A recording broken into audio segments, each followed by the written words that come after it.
Oh, sorry. That's right. That is a small detail, isn't it?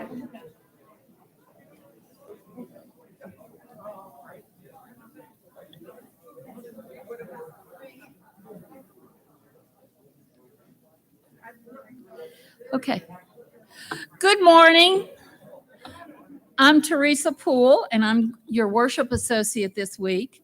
We want to welcome those of you here with us in person to the Unitarian Universalist Church of Roanoke, Virginia. And we extend a special welcome to you if this is your first time with us. And we would also like to ask you to join us for coffee after the service, and it will be in the fellowship hall this week. It's a little chilly out there, so we thought we better have it in here. We also want to welcome those who are joining us on YouTube today. We're glad that you're with us. And just a reminder, if you would like to have something shared in Lifelines, please put your request in the chat on YouTube within the next 15 minutes so we can add that to Lifelines. Our minister is the Reverend Walter LaFleur, and he and Yvette are on a wonderful trip this weekend. Our guest speaker today is Helga Morrow. She was born in Breda, the Netherlands, just before World War II started in Europe. In 1942, she and her family had to go in hiding because of the murder and deportation of Jews in Holland, and it became unbearable for her and her family. Helga welcomed the invitation to meet with us, and she truly appreciates the opportunity to tell her story and keep the never again alive. Helga is a nurse. Her husband was a physician, and they were a team who spent 50 plus years together attempting to alleviate healthcare inequities, especially in Africa, but also in other third world countries around the world. Her message this morning will be how my Holocaust experience influenced who I am today. And just a reminder to everybody to please silence your cell phones. And first, we'll do our words of welcome. Whoever you are, whomever you love, however you express your identity, whatever your situation in life, whatever your experience of the holy, as you come seeking love, your presence here is a gift. Whether you are filled with sadness, overflowing with joy, needing to be alone with yourself, or eager to engage with others, all who welcome all are welcome here.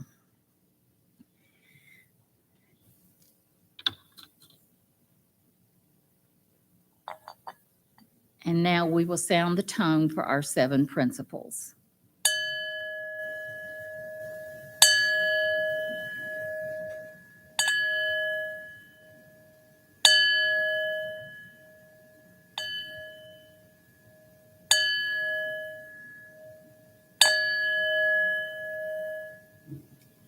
Carrie, the opening music. Oh, sorry. It's a lot easier when Rev Walter's here and tells you just exactly what to do when. In our covenant, we commit to supporting each other with respect and direct communication as we work in community to explore the spiritual growth and to be a force for good in the world.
And Walker are going to give us an update on the generosity campaign.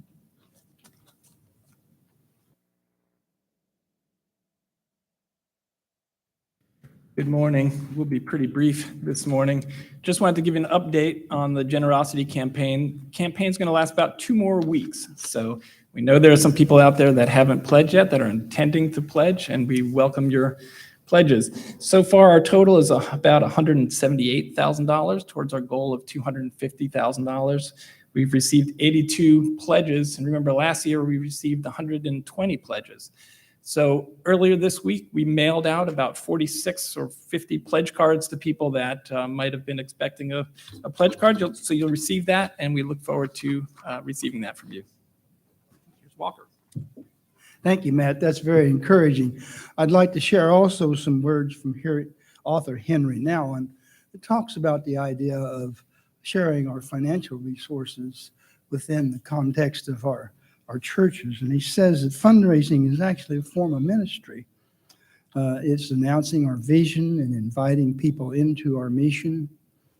And as a part of our mission, it's in the same category as our sermons, as our visiting when we visit the sick, when we enter a time of prayer, when we're feeding the hungry. All of these things go together. All these things are interconnected in our lives, and that's why they're important to us. We thank you all for your support of our Gen Chem this year, and again, reminding you that, yes, in 2 weeks on the 15th, we will close out this year's generosity campaign, and we'll do that with food. Hopefully online if the weather permits, but we'll see what happens there and look forward to seeing you next week. Thank you.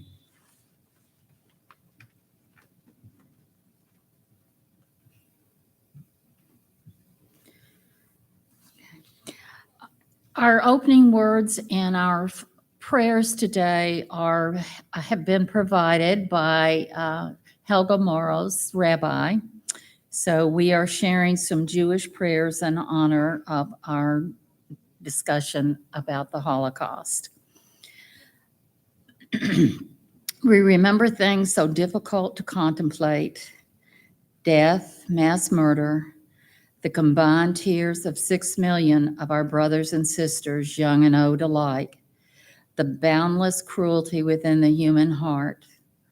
What is life like when human beings are denied all respect and dignity? When a tyrant believes that in his hands are the life and death of a people who are subhuman in his eyes? We remember things so very difficult to contemplate. Aryeh Weinman. I meant to ask you how to pronounce that, but I hope that's correct. Okay.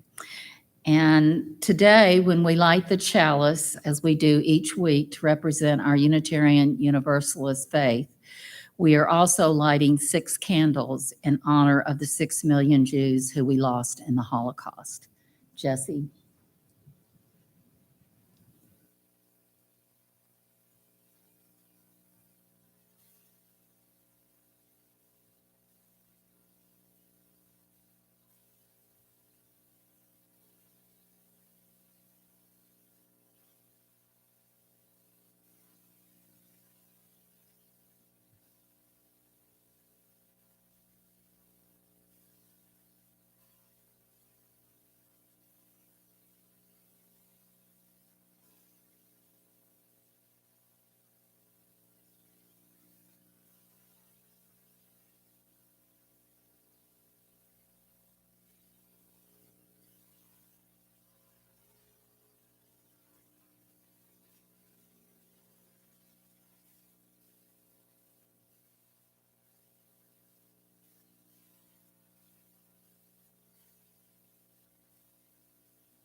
May the light we now kindle inspire us to use our powers to heal and not to harm, to help and not to hinder, to bless and not to curse, to serve you, O Spirit of life.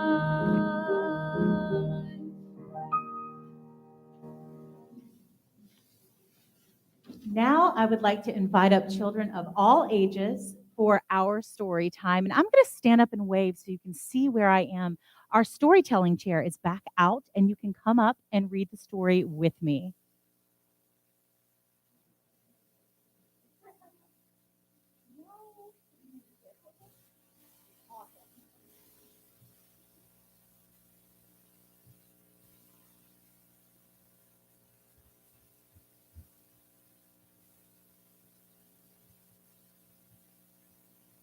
It's great to see you guys this morning. I'm going to move this microphone right here. Oh, awesome. Is that for the offering? Thank you so much. Perfect. So I'm going to let you know, Sandy just brought up some money to donate to the church. Thank you very much. We'll put it in the offering plate when we walk by, okay? So our story this morning is called Oscar and the 8 Blessings. It's by Richard Simon and Tanya Simon, and it was illustrated by Mark Siegel.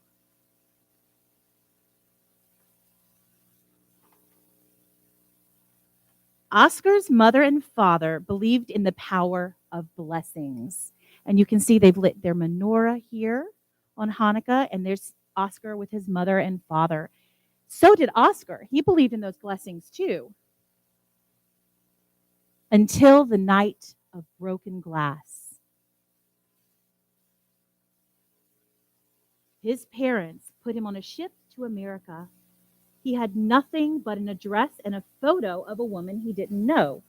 It's your Aunt Esther. And his father's last words to him, Oscar, even in bad times, people can be good. You have to look for the blessings.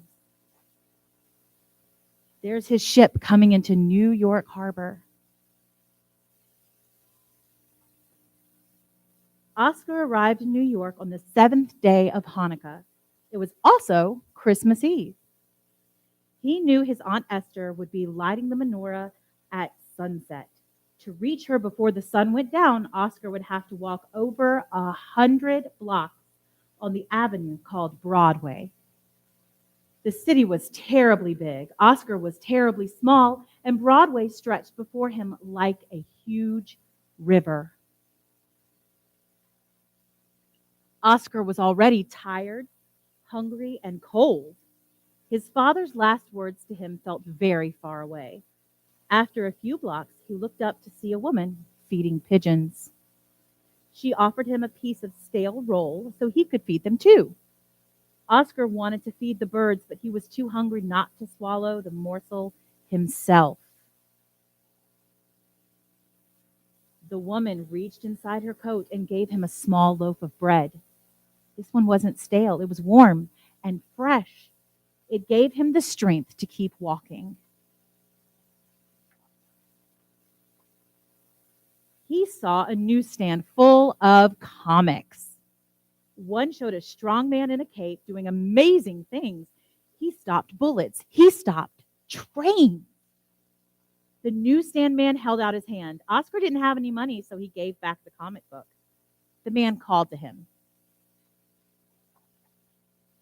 Keep it, kid. Merry Christmas. That's Oscar's second blessing. Oscar clutched his gift, his Superman, and he heard his father's words. You have to look for the blessings. I wonder what his next blessing will be. He's outside Macy's. Oh, look. It's a beautiful window decoration that you can only see in Macy's. Oscar kept walking. He stopped when he heard music coming from a little alley where a big man was humming a jazzy tune. The man whistled to Oscar. Oscar whistled back. I can't whistle. Can anybody else whistle? Ooh, nice whistles. They made a tune as fast and light as the snowflakes falling all around them. It was Oscar's first conversation in America. Music talks too. At the corner of a park, boys were having a snowball fight. One boy slipped. Oscar leapt and caught him, just as the Superman would have done. The boy was laughing, and that made Oscar laugh. But when he looked at Oscar's cold hands, the boy stopped laughing, and he took off his mittens. Oscar put them on and felt the boy's warmth. He had something to give the boy, too. Can anybody tell me what he gave the boy? Yeah, the comic book. A few blocks later, a tall lady in a big coat walked out of a building. A policeman shouted, "Stand aside." Oscar stopped short. "Oh, Thomas, he's just a child," the lady said to the policeman. "Let him pass," and she winked at Oscar. He might get to his Aunt Esther in time. The policeman moved out of Oscar's path. "Yes, Mrs. Roosevelt." Mrs. Roosevelt? The sun was setting and Oscar began to run. He had to get to Aunt Esther's before she lit the shamash. Running, he stumbled and fell. A hand reached down. I wonder whose hand it is. And pulled him up. Back on your feet, son. His father was right. People can be good. This guy's selling Christmas trees, but he helped him to get back up. He turned the corner and ran down the street looking for her house. He ran past a woman humming a nagundal. Suddenly, he heard a name. Benjamin? It wasn't his name. It was his father's. And it washed over him. She had a dimpled smile just like his. That's Papa, he said. I'm Oscar, whispered Aunt Esther. So Oscar made it in time. Are we happy about that? Yes, we're very happy. Sometimes scary things happen. And what our new friend Helga is going to talk about this morning was something very scary. And we sometimes have to look for those blessings. So remember Oscar's 8 blessings when you hear those stories. If you'd like to join me, we're actually going to walk all the way out that way so we can make a bathroom stop and go outside. Are you ready? Come on.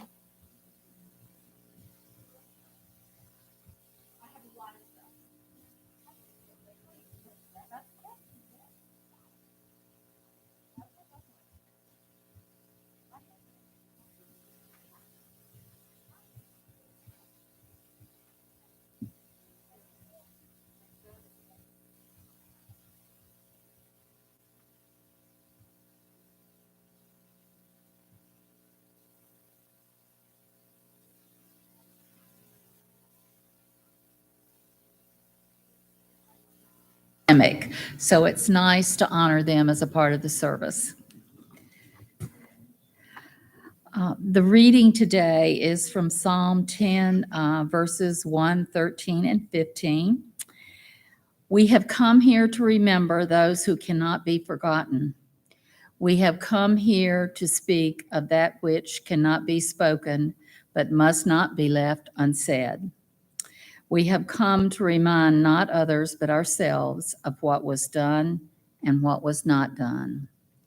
We have come to ask questions that cannot be answered but cannot be left unasked.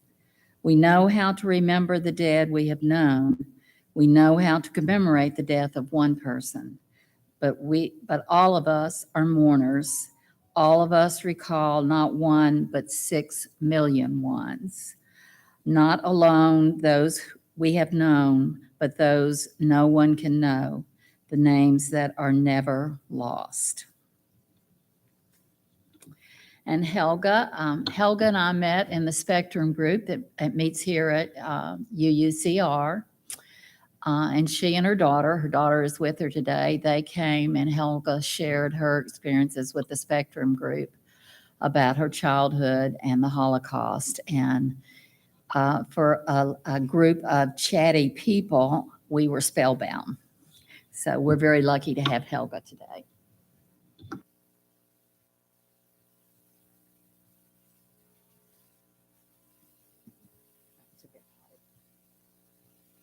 Oh, maybe a little lower.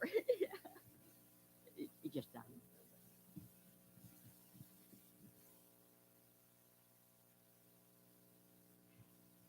Thank you.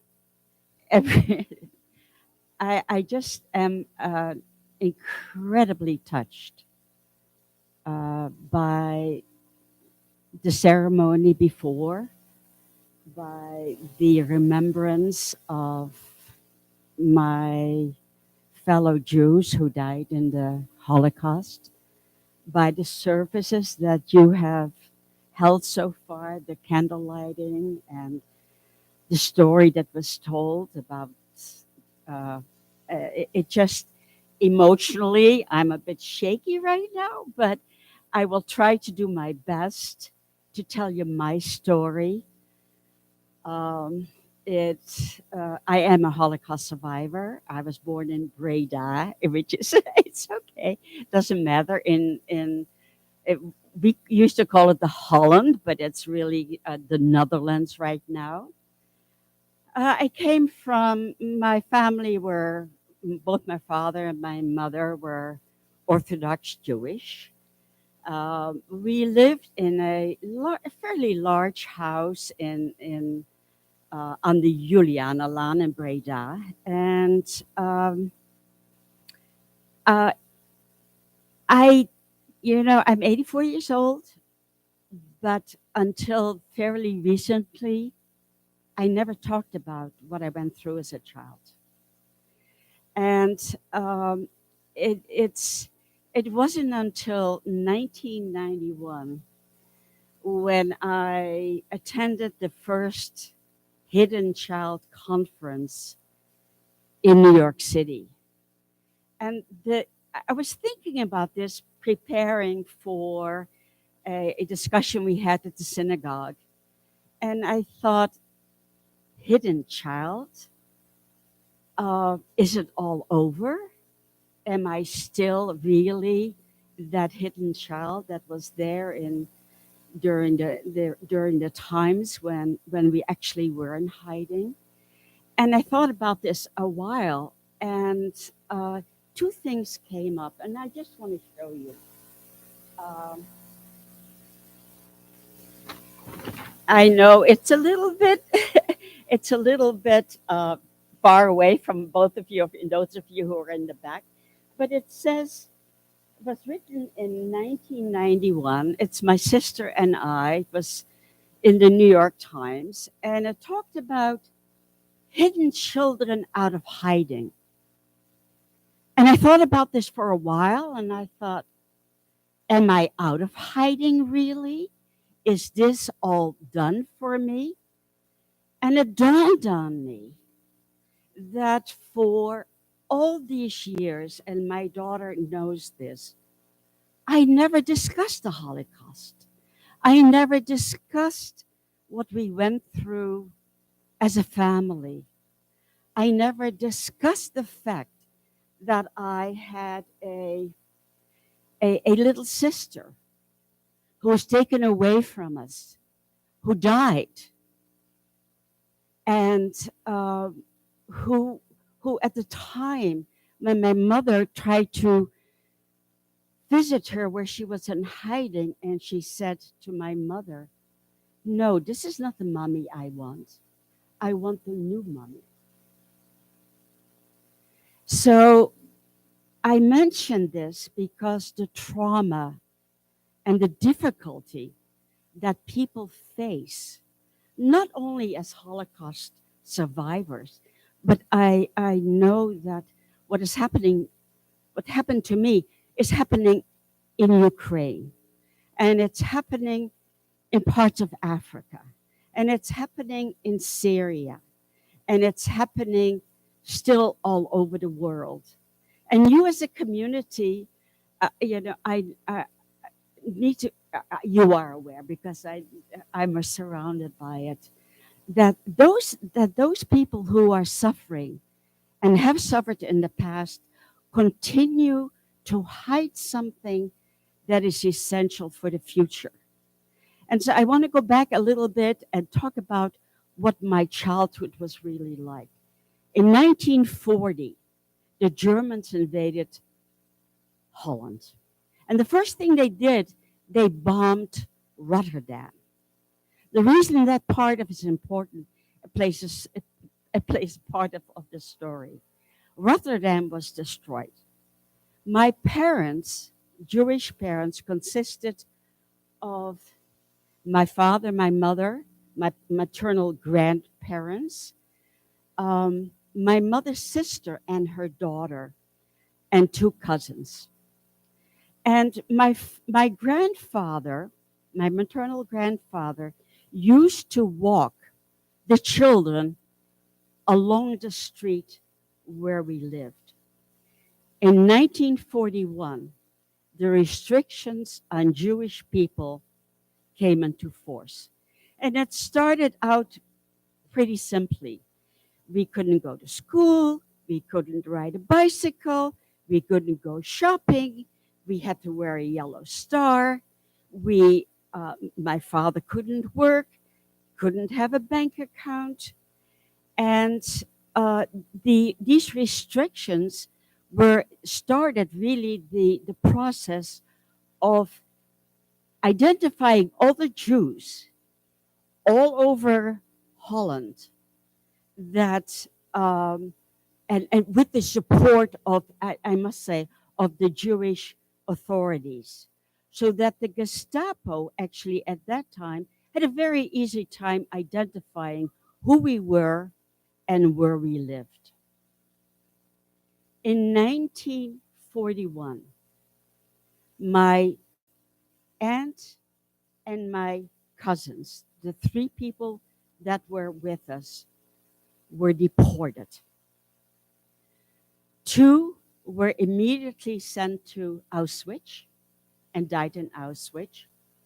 Two cousins were sent to a concentration camp in Holland called Westerbork. One of my cousins actually escaped on the way over, and the other cousin, Jenny Stern, who was put into slave labor with a farmer, was able to, with this underground system, was able to escape. But one night, and during that 1941 period to the beginning of 1942, my father was called up to what we then called the Gestapo 3 times. And the last time, my mother went. The first time my father, the authorities told my father, well, you know, you've got so many children in the house, go back and go home. The second time, my father actually was not well. And they said, no, you know, at your age, you don't need to go home. The third time, my mother went. And my mother, who was born in Germany, she was actually from a fairly wealthy family, went and held up, which is a photocopy of an award that my grandfather received from the German Kaiser after World War I for the support he gave to the German government. And the Gestapo looked at this certificate and said, okay, you are saved and you can go home now. This happened the following night. A gentleman came to the door. And my father came down. He had a yellow star on his shoulder. And the gentleman, his name was Mr. Pinkstern, said, I am an official of the Breda government. I have noticed that your family is on the list to be deported. I have heard from my sister, who owned a little store where my father and mother did the shopping late at night, because that's the only time they were allowed to go shopping, that you have all of these small children, and I want to save you. I am willing to provide you with false identification cards. I have mine with me. I want you to be gone by the morning.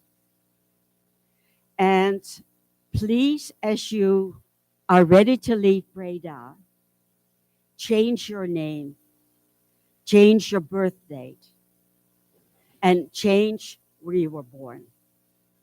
By that night, my sister Anita and my brother Norman were taken away.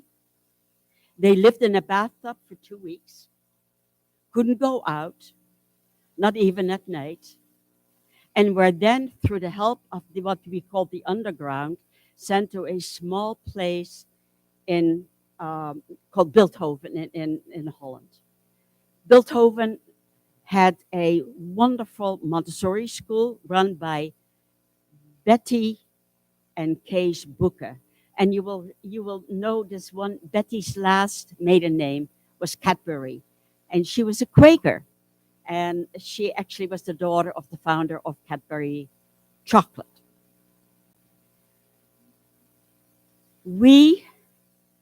My family, my grandfather, my grandmother had died in the meantime. All my cousins and my aunt were already taken away. So my grandfather, my two sisters, my family, and I, the following morning, left the house as it was, went on a train to a small place called Venlo, which is in Limburg in the south of Holland, hoping that the family there, that my father knew very well, would help us to get reestablished. We didn't have any passports at that time. They were taken away. Mr. Pinkston had promised us new identification cards. The family there said, "Oh, Mr. Magnus, please do not stay here. The Germans are right across the street.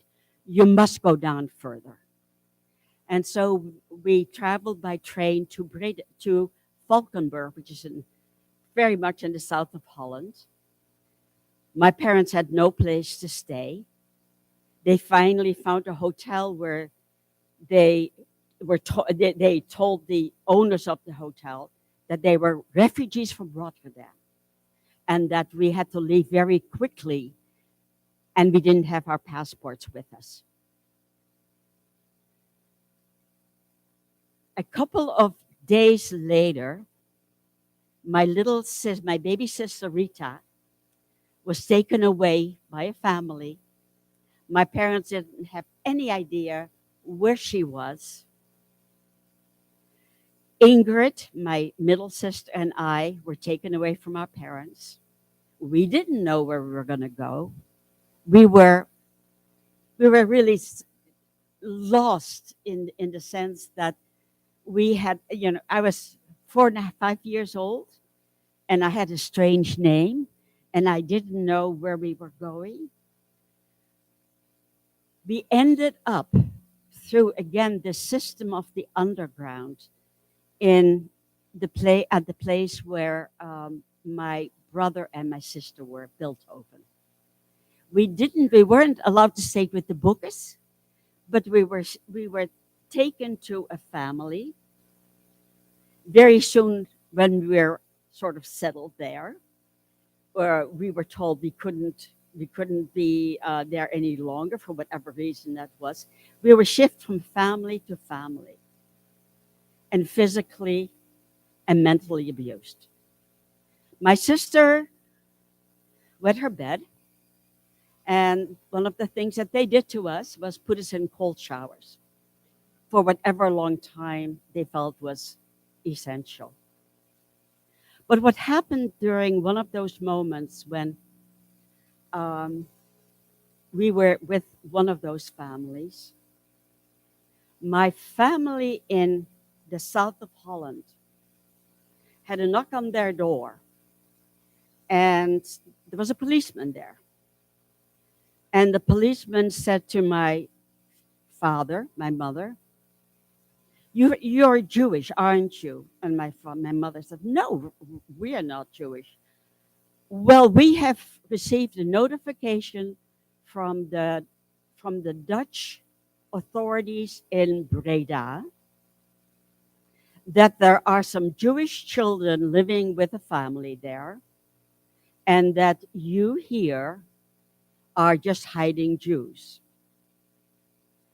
And my parents tried to convince them that this was not the case. And for some reason, he did believe my family, although my parents have some doubts about that. So what happened was that somebody in the same village where my parents were hiding had borrowed a book about communism.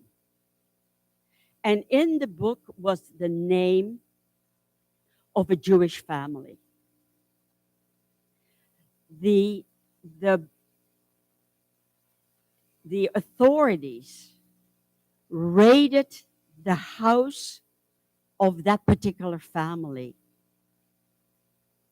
And under interrogation, she told the authorities that her daughter was with the family where my sister and I were hiding. And because of that incident, the police in Valkenburg notified the police in Bilthoven. And they told my parents that the police in Bilthoven would take these children and bring them to Valkenburg to make sure that we weren't Jewish. The police did come to the house in Breda, in Valkenburg, where we were staying, where my sister and I were staying. There was a knock on the door, and it was the Gestapo. And they said to the family, you know, there are Jewish children in this house. We need to see them. We need to take them back to their parents. And the person there said, we don't have any Jewish children in this house. Yes, you do. And at that moment, my sister and I came down the steps, and I happened to have very blonde hair when I was young. And so did my sister. And so this person said, these are the children that you're looking for? And the guy said, no, these could not be Jewish children. They are blonde.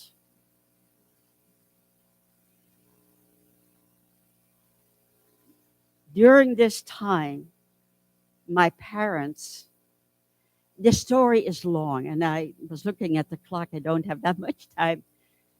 During that time, my parents were found refuge in a house in a place now called Maastricht. And this was because refugees from Rotterdam were forced to move into homes that had empty rooms.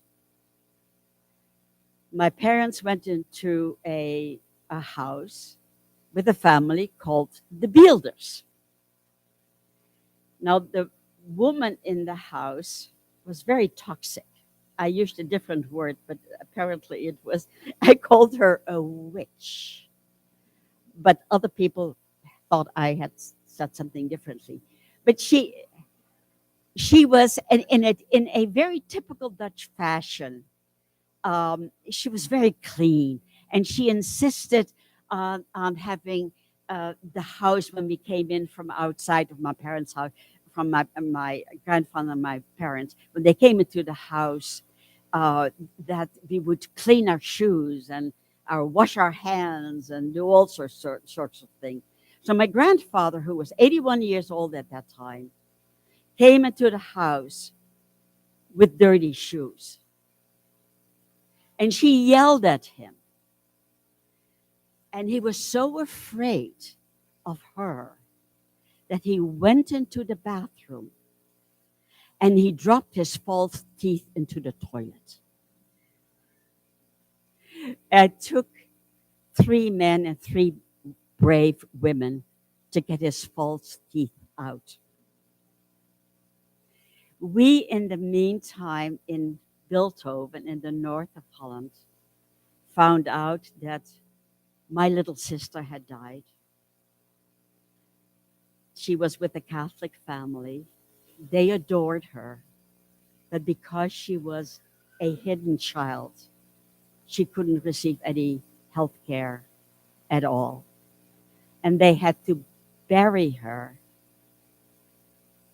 in an unmarked cemetery. I tried to find that actually at a cemetery when we were in Holland. Couldn't find it. But before she died, my mother, in her remarkable sense, was able to go to where she was in Lisse. And that's when she heard that her little daughter, her little baby, no longer recognized her, but recognized the mom who had taken care of her. I just want to say a few more things. One is that behind every saved Jewish person. There was a miracle worker behind it. We would not have been saved as we did if it hadn't been for brave people like the Booker family and like Mr. Pinkstrom. Mr. Pinkstrom, at the end of the war, was found out that he was helping Jews and was put in prison, and it destroyed his life. The Booker family continued to hide Jewish children until the very end of the war. And for us as Holocaust survivors, the one thing that we could do was have them recognized as what we call as the righteous people. There is a large cemetery called Yad Vashem. It's a museum. And at the museum in Jerusalem, there is a path of righteous people. And we were able to plant trees in the name of Mr. Pinkstrom and the Booker family to honor them for all the wonderful things they did for Jewish people. One more thing that I really want to press. Yes, and the story has a happy ending. But you know, my mother, who saved our lives, who was remarkable with her energy and able to find places for us when no one else could. When we came to the United States in 1952, she tried to commit suicide several times.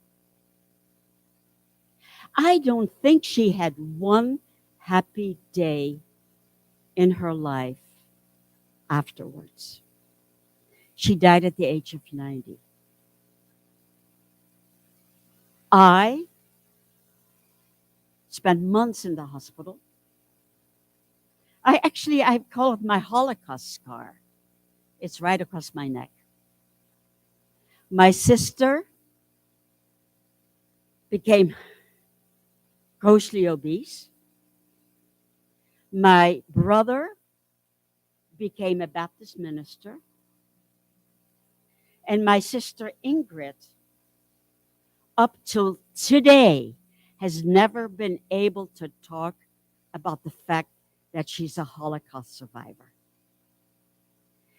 And it is, you will not have another Holocaust survivor talking with you in the future. I'm the last generation. I'm it. And to me, it is so important to spread the message. And Teresa, I cannot thank you enough for what you have done for me to be able to talk with you, to tell a little bit about my story. My story is really long and so many things have happened that I don't have time to talk about it. But the story needs to continue. And unless it can continue through others, that these horrible things happen to people, not to just Jews, but to people of different colors, people different skin, people different religions, people of different cultures. It's happening throughout the world. And unless we fight these discriminatory practices, unless we fight these horrific, what they call leaders, and their sick aims of controlling others, we will not have the peace and the quiet and the support of each other that we have. And so it wasn't until a couple of years ago that I came out of hiding. 2017, 2018. I've never been able to talk about this before, but now I'm proud to be standing here with you to share my story. Thank you.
I think it's even more powerful hearing Helga again, knowing what's going on in Ukraine and then the challenges in our own country as well. Our offertory is now, let's see, the work of our church requires the time, the talent, and the treasure of many people. As we collect today's offering, know that your generous gift will go towards furthering the missions of our beloved church.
As always, our music is wonderful, and today we thank Carrie and Lowell. And thank everyone for your gifts today. I'm sorry, Helga kind of threw me off. But we appreciate the gifts, not only the gifts that you gave today, but also the support and love all of us give, not only to each other, but also to our community. And Lifelines, Miss Terry Smith is coming up.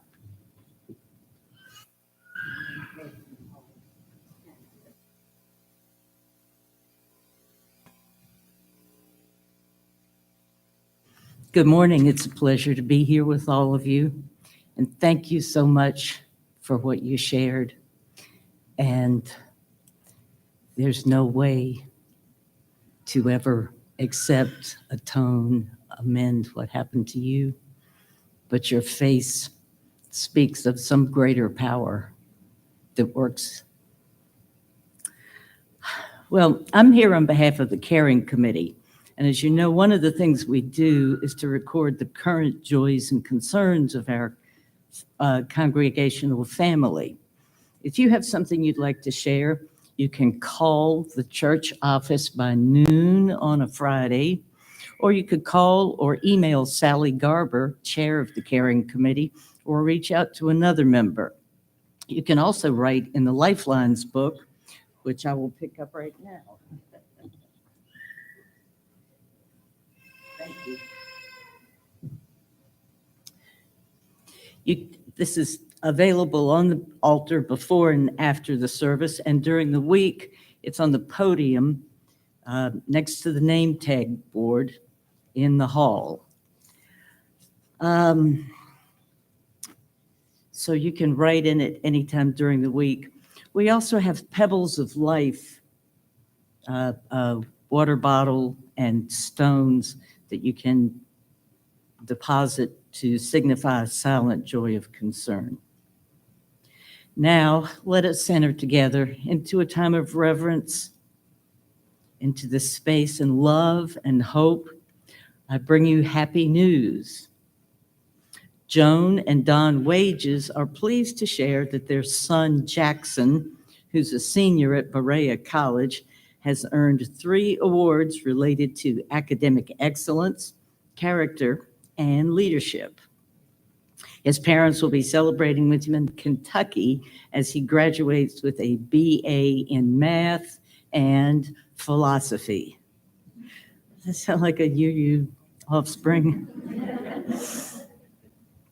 Also, more good news, Jean Larson is joyfully announcing that her beloved stepson, Scott Messner, is now a doting grandpa.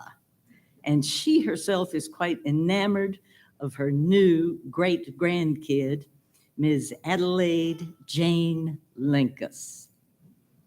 Welcome to the family. Another joy, Leah Whitney is celebrating 28 years anniversary with her husband, John Ramsey. Here to 28 years. And Michael Adams has good news. He is out of the hospital and has a good report from his cancer doctor. And now, Teresa will join me as we light candles for those present and not present. And as we do so, take this time to meditate, pray, or reflect for all those people and events in our lives that move us.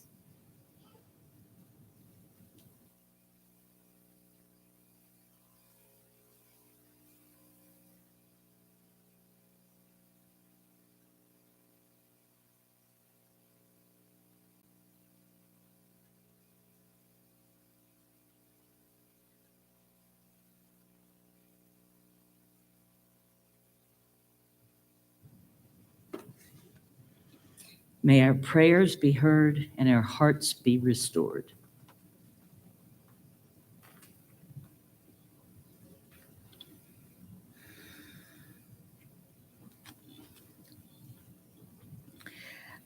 For our prayer today, again, we are sharing a Jewish prayer. Exalted, compassionate God, grant infinite rest in your sheltering presence among the holy and pure to the sounds of all our brethren who perished in the Shoah, men, women, and the children of the house of Israel, who were slaughtered, suffocated, and burned to ashes. May their memory endure and inspire deeds of charity and goodness in our lives. May their souls thus be bound up in the bond of life. May they rest in peace, and let us say, Amen. Comfort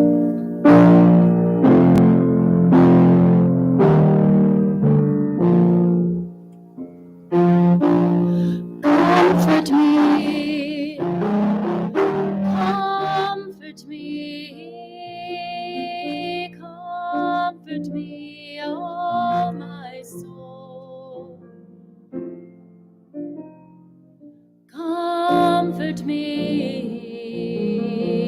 comfort me, comfort me, oh my soul. Speak for me, speak for me, speak for me, oh my soul. Speak for me, speak for me, speak for me, oh my soul. Dance with me, dance with me, dance with me, oh my soul. Dance with me, dance with me, dance with me, oh my soul.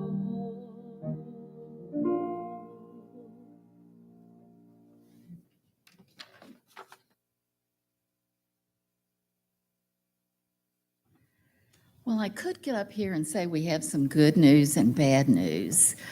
Rather than our long list of announcements that we usually do that are already available in the newsletter that was sent on Friday, we only have 4 announcements today. So if y'all need supportive counseling to get through this adjustment, we are here for you. We will help you with it. A reminder that our AV people are doing a training for the new equipment that we have that's going to be right after the service today. Is that right, Betsy? Okay. I'll remind you also about our picnic that will be on the 22nd of May. There will be no in-church service that morning. There will be a brief service that we'll have in the Wasena Park Pavilion. It's a potluck, so bring a dish to share. And also, we're trying to be, Bob Egbert will be very proud of us, we're trying to be conscious of the environment, encouraging people to bring their own plates and cups and utensils. There will be some available, but hopefully that will reduce the waste that we might create that day. Also, a reminder, and this is an important event, and if I don't say something about it, Carol Rowan's going to shoot me. The Black Church, This Is Our Story. This has been in the newsletter for the last couple of weeks. This is a documentary that is narrated by Henry Louis Gates. He's the one that does a lot of research for famous people and their ancestors on PBS. This will be a 2-week event. It's going to be shown at the Grandin Theater on the next 2 Tuesdays, May 3rd and May 10th. It'll be from 6:30 to 8:30. Then a local minister will have a question and answer period after that. And our very own Reverend Dr. David Jones, who is the pastor of our partner church, Williams Memorial Baptist Church, will be doing the discussion period on the 10th. And anything that Reverend Dr. David Jones does is wonderful. I was at an event with him yesterday. So it's a free presentation, and it really is it's a very powerful presentation. And I hate to tell you, that's the end of the announcements. Closing music. So our closing, oh, good, thank you. So our closing music is two songs that are actually in our hymnal, Singing the Living Tradition, and they are two Hebrew songs. One is Havenu Shalom Aleichem, and the other is Shalom Havarim. And if I didn't say it right, I'm sorry. I think it's right. Okay. And we're just kind of going on the fly here. We'll see what happens with it.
Today is another Jewish prayer that the rabbi was able to provide for us. You are the one in whom we place our trust, that in spite of everything which strangles hope, you will help us to continue the sustaining song of our lives. You are the one who strengthens our resolve to keep our people alive. You are the one who keeps alive our dream that this might yet be a better world. And also a fourth announcement, sorry, y'all. Don Wages is here. He's got tickets for Don, if you want to, he's got tickets for the NAACP dinner. UUCR has filled up one table and a half of another, it sounds like. So if anybody wants a ticket, we UUs are going to have some fun next Friday night. And thank you, everyone. We appreciate you being here.